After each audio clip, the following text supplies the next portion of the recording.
Wine shops ని ప్రభుత్వ shops గా మార్చి టైం కూడా ఏ విధంగా దగ్గరకు చేసి మరి ప్రజలకి మద్యాన్ని దూరం చేస్తూ ప్రజల్ని కాపాడుకుంటూ మహిళల్ని కాపాడుకుంటూ ముందుకు వెళ్ళాడో ఈ రాష్ట్రంలో ఉన్న మహిళలందరూ ఈ రోజు మళ్ళీ ఒకసారి గుర్తు చేసుకుంటున్నారు. ఎందుకంటే ఈ రోజు ఈ రాష్ట్రంలో నారావారి ఈ కల్తీ సారాతో ఎంత మంది రాష్ట్ర వ్యాప్తంగా చనిపోతున్నారు, దీని వెనక అంటే ఈ రాకెట్ వెనక పెద్ద పెద్ద వాళ్ళు ఎలా ఉన్నారో సాక్ష్యాధారాలతో కూడా మీకు బయటకు వస్తున్నాయి. నిజంగా ఎంత సిగ్గుచేటంటే ఈరోజు ఈ మొలకల చెరువులో బయటపడ్డ కల్తీ మద్యం స్కామ్ చూస్తే ఈ టీడీపీ నాయకులు అనేవాళ్ళు డెకాయిట్ల కన్నా బందిపోట్ల కన్నా ఎంత ఘోరంగా తయారయ్యారో మనకు అర్థమవుతుంది. ఎందుకంటే జగన్మోహన్ రెడ్డి గారిని కొట్టే దమ్ము లేక ఈవీఎంలను మేనేజ్ చేసుకొని జగన్మోహన్ రెడ్డి గారు ఇస్తున్న మంచి సంక్షేమ పథకాలు ఇవ్వటమే కాకుండా సూపర్ 6 ఇస్తాము, ఇద్దరుంటే ఇద్దరికి నలుగురుంటే నలుగురికి అని ఏ విధంగా అబద్ధాలు చెప్పి అధికారంలోకి వచ్చింది ప్రజలకి మంచి చేయడానికి కాదు, ప్రజల్ని పీల్చి పిప్పి చేయడానికి అనేది ఈ రోజు తెలుగుదేశం పార్టీ వాళ్ళు మరొకసారి నిరూపిస్తున్నారు. నిజంగా ఈరోజు ఈ రాష్ట్ర ప్రజలు తెలుసుకోవాల్సింది ఒక్కటే, ఎందుకంటే చంద్రబాబు నాయుడు అనేవారు ఎప్పటికీ మారడు. ఆ రోజు ఎన్టీఆర్ తీసుకొచ్చిన మంచి మంచి సంక్షేమ పథకాల్ని మంచి మంచి చారిత్రాత్మకమైన నిర్ణయాల్ని ఎలా తొంగలో దొక్కాడో మీ అందరూ గమనించారు. ఆ తర్వాత రాజశేఖర్ రెడ్డి గారు తీసుకొచ్చిన సంక్షేమ పథకాలు చారిత్రాత్మకమైన అనేక నిర్ణయాల్ని ఎలా తుంగలో దొక్కాడో మీరు చూశారు. ఈ రోజు మళ్ళీ ఒక్క అవకాశం ఇవ్వమని ఏడ్చి అధికారంలోకి వచ్చిన తర్వాత ఏ విధంగా జగన్మోహన్ రెడ్డి గారు తీసుకొచ్చిన సంక్షేమాన్ని అభివృద్ధిని ఎలా తుంగలో దొక్కుతూ ఈ రాష్ట్ర ప్రజలకి నరకాన్ని చూపిస్తున్నారో మనం గుర్తు చేసుకోవాలి.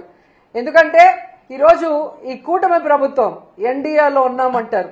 ఎన్డీఏ అంటే నేషనల్ డెమోక్రటిక్ అలయన్స్, మామూలుగా ఎన్డీఏ అంటే నేషనల్ డెమోక్రటిక్ అలయన్స్ అంటారు. కానీ ఆంధ్రప్రదేశ్ లో మీరు చూస్తే ఎన్డీఏ అంటే నారా నకిలీ డిస్టిలరీస్ అడ్మినిస్ట్రేషన్, నారా వారి దౌర్భాగ్యపు అడ్మినిస్ట్రేషన్.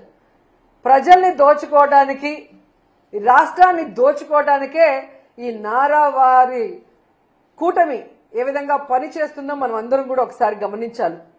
ఎందుకంటే ఈరోజు ఈ కల్తీ సారాన్ని తయారు చేసేది ఎవరు, దీన్ని బెల్ట్ షాపులు బార్లు పర్మిట్ల రూమ్ ద్వారా ప్రజల వద్దకు చేరుస్తుంది ఎవరు, దీనివల్ల ప్రజల ప్రాణాలు తీస్తుంది ఎవరు అంటే పై నుంచి కింద వరకు మొత్తం తెలుగుదేశం పార్టీకి సంబంధించిన నాయకులు అనేది స్పష్టంగా మనకు ఈరోజు సాక్ష్యాధారాలతో కూడా దొరికిపోయింది.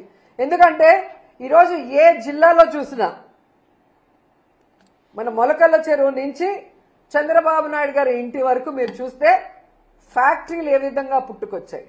ప్రభుత్వ సపోర్ట్ లేకుండానే ఫ్యాక్టరీలు పుట్టుకొస్తాయా?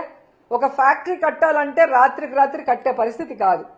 మరి ఈరోజు రాష్ట్రం అంతా ఫ్యాక్టరీలు పెట్టడమే కాకుండా ఈ కల్తీ మద్యాన్ని ఏ విధంగా చాలా ప్లాంట్ గా ఒరిజినల్ బాటిల్స్ ఆ సీల్స్ ఆ స్టిక్కర్లు ఎక్కడి నుంచి తెచ్చారో నిజంగా వీళ్ళు చేసే ఎదవ పనిని కూడా అంత పర్ఫెక్ట్ గా చేసి ఈరోజు ప్రజల జీవితాలు తీసుకుంటూ ముఖ్యంగా ఈ కల్తీ మద్యంతో మహిళల పసుపు కుంకాలు చెరిమేస్తూ వాళ్ళ మంగళసూత్రాలని మట్టిలో తొక్కేస్తూ సిగ్గు లేకుండా మళ్ళీ చంద్రబాబు నాయుడు గారు ఈరోజు డైవర్షన్ పాలిటిక్స్ కి ఎలా తెరలేపారో మీ అందరూ కూడా చూడాలి.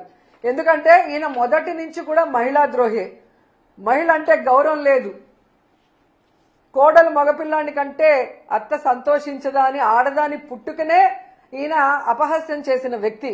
మరి ఆడవాళ్ళ మాన ప్రాణాలకు ఏం వాల్యూ ఇస్తారో మనం అర్థం చేసుకోవచ్చు. ఈ చంద్రబాబు నాయుడు కూటమి ప్రభుత్వం అధికారంలోకి వచ్చాకే ఈ కల్తీ మద్యం గాని ఈ గంజాయి గాని డ్రగ్స్ గాని ఏ విధంగా విచ్చలవిడిగా పెరిగిపోయినాయి, వీటి వల్ల మహిళల మాన ప్రాణాలకి ఏ విధంగా హాని కలుగుతుంది. ముఖ్యంగా మీరు చూస్తే ఈ 16 నెలల్లో ఎంతమంది చిన్న పిల్లల్ని ఎంతమంది ఆడవాళ్ళని రేప్ చేసి ముక్కలు ముక్కలు నరికేసి పూర్తి చేశారు. కొంతమంది శవాలు ఇప్పటి వరకు కూడా దొరకలేదు. ఒక భర్త భార్యని ఏ విధంగా నరికేశారో మనం చూసాం. ఒక కొడుకు తాగేసి తల్లిని ఎలా నరికేశాడో మనం చూస్తున్నాం. అంటే చంద్రబాబు నాయుడు గారి ప్రభుత్వంలో ఈ గంజాయి డ్రగ్స్ ఈ కల్తీ మందు వల్ల ఏ విధంగా విచక్షణ కోల్పోయి ఆడవాళ్ళ మీద దాడులు చేస్తూ ఆడవాళ్ళని రేప్ చేస్తూ ఆడవాళ్ళ జీవితాల్ని నాశనం చేస్తున్నారు. అలా కాకుండా ఈ మద్యం తాగిన వాళ్ళు ఎంతమంది చనిపోతున్నారు, దానివల్ల ఎంతమంది కుటుంబాలు రోడ్డు మీదకి వస్తున్నాయి, ఎంతమంది ఆడపడుచుల మంగళసూత్రాలు తెగిపోతున్నాయి ఒకసారి మనం ఆలోచించాలి. ఈ కల్తీ మద్యం వల్ల ఎన్ని రోడ్ యాక్సిడెంట్స్ అవుతున్నాయి, ఎంతమంది కుటుంబాలు వీధిన పడుతున్నారో ఒకసారి మనం అందరం కూడా ఆలోచించాలి.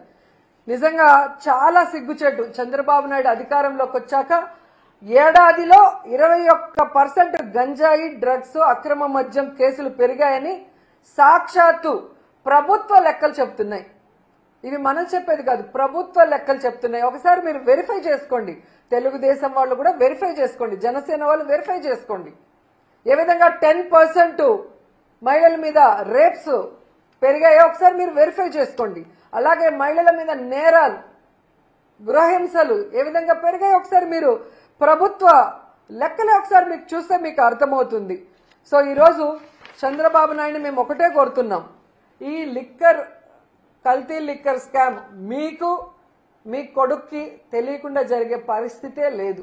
ఎందుకంటే ఈ రాష్ట్రంలో ముఖ్యమంత్రిగా మీరున్నారు, మీ కూటమి ప్రభుత్వం ఉంది, షాడో ముఖ్యమంత్రిగా మీ కొడుకు రెడ్ బుక్ రాజ్యాంగం చేస్తూ ఎలా ముందుకు వెళ్తున్నారు అందరూ గమనిస్తున్నారు.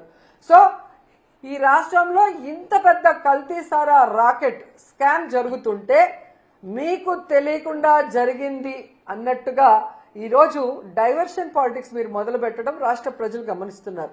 ఎందుకంటే ఎప్పుడెప్పుడు మీరు దొరికిపోతారో అప్పుడప్పుడు డైవర్షన్ పాలిటిక్స్ చేసుకుంటూ ఎలా మీరు తప్పించుకోవాలని చూస్తున్నారో అందరూ కూడా గమనిస్తున్నారు. ఎందుకంటే ఈరోజు ఒక చిన్న విషయాన్ని చెప్తాను. ఈ లిక్కర్ స్కామ్ లో మీకు మీ కొడుకుకి సంబంధం ఉంది అనేదానికి చాలా సింపుల్ సాక్ష్యాలు నేను చూపిస్తాను. ఫస్ట్ జనార్దన్ రెడ్డి గారు